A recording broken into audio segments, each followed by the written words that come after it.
Good morning, everybody, and this is your S&P 500 day trade setups for today. So just have a look here.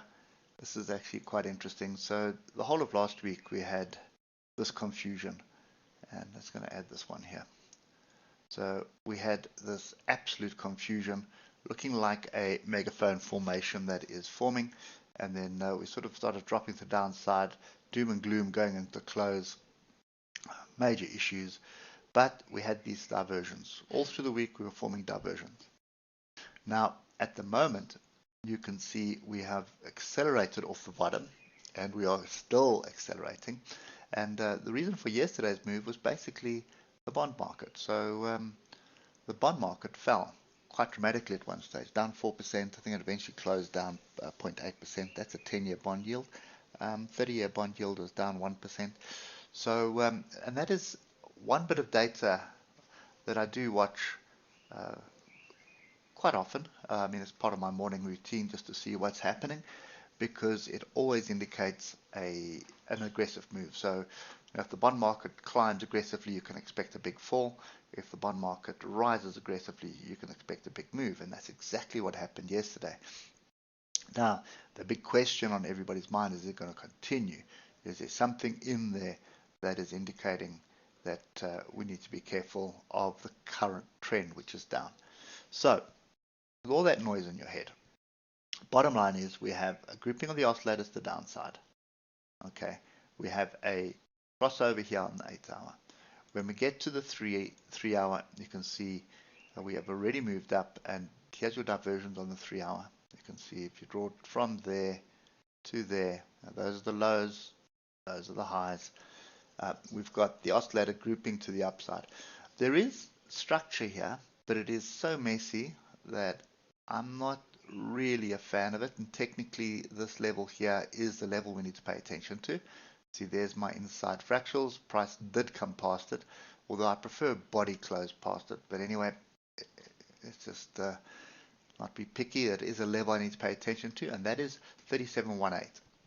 So 37.18 is definitely something is happening there. There is some interest at that area. So we need to pay attention. We're almost there. So I would prefer a pullback onto structure for an opportunity to buy. And that is right here at 36.79. Now I say opportunity to buy, and we're in a downward trend. Why am I saying that? Well, quite simply, the 1 hour, which is our early signal, has broken the moving averages, and we have broken through the 155 EMA. We have a crossover here. So you would expect some kind of resistance ahead of us, and I would expect it to be here at 37.18. I don't want to be short there, purely because I am above the moving averages at the moment.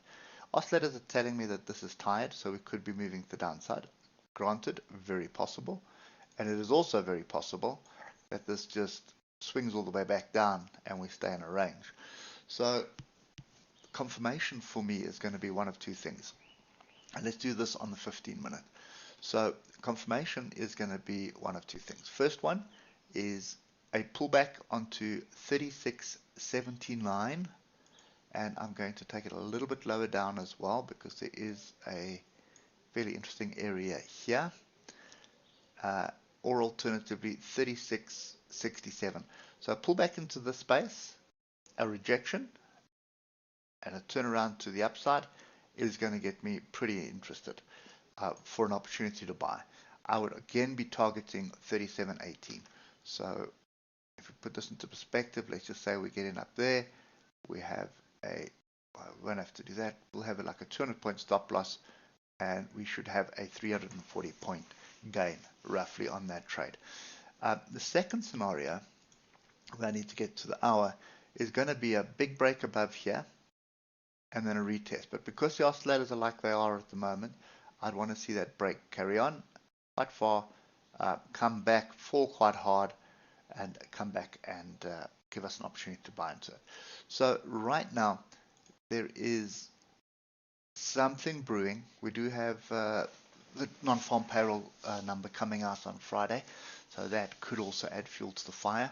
But we do have a few gaps here as well. So there are a few little gaps. There's a little gap there. There's another one there. And I think I saw another one further down. Yeah, that was here. You see there's my close, and then the open was like 1 point above. So for me at the moment, today I'm looking for pullbacks, and I'm looking to buy into those pullbacks.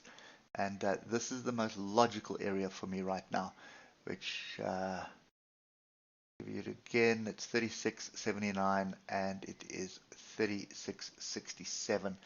If I look at it on the hour, there may be a little bit further down. You can see there's another strong area there. So you see support, failed, resistance, failed, failed, failed, resistance on one bar here, tried to do resistance here, and then failed. So this needs to be retested in my view anyway. So that's what I'd be waiting for between 36.59 and 36.79. That is where I would be expecting some kind of pullback into and structure forming for a move to the upside. If it does fall further, so in other words, let's say this becomes top of range and we break through this area, we don't get any opportunities here, then you're probably coming down to this area, which is 36.12. And that is just going to be the range. So basically all it's going to tell us is we are ranging, then we can delete these megaphone formation trend lines at the moment because they're not going to play out. Lastly, second target to the upside is going to be that area up there. So that is 37.52. Okay. Anyway, that's kind of my view at the moment. Hope it helps, and just pay attention to lower time frames today. I think that's going to be the best bit of advice that I can give you, because there is a strong possibility that something bigger is brewing here, and there's a lot of data in the market as well which indicates, if you just look at the market analysis over the last 100 years or far back as you can go, you'll see that October month is normally a pretty solid month. So there's nothing that says it's not going to be a solid month, and there's also nothing saying that it's going to be a weak month. So nothing certain, but history does tend to repeat itself. So you just got to be very wary. And I'm very wary of chasing shorts. Let me put it that way. So very wary of chasing shorts. Unless I see a proper rejection, then we're back in on the shorts. But for me, this is starting to look like some kind of a consolidation for a break. So break's not there yet, but in my view, it's probably going to be there fairly soon. Anyway, hope it helps, and we'll catch up with you tomorrow morning. Cheers for now.